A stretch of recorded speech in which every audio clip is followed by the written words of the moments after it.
أكتر وظيفة تستحق إن مرتباتها تزيد وتعيش حياة كريمة فعلا هم المدرسين.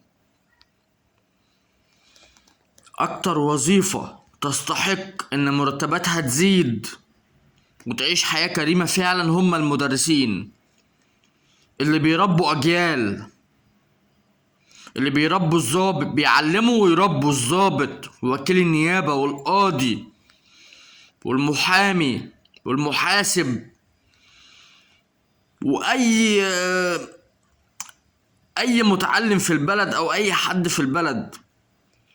الأساتذة اللي في المدارس دول أقل مرتبات لازم يزيدوا. يا حضرة وزير التربية والتعليم، لازم مرتبات الأساتذة تزيد، لازم. الناس دي بتشحت، لازم مرتباتها تزيد. المرتبات اللي هما بياخدوها دلوقتي دي ظلم، لازم مرتباتها تزيد.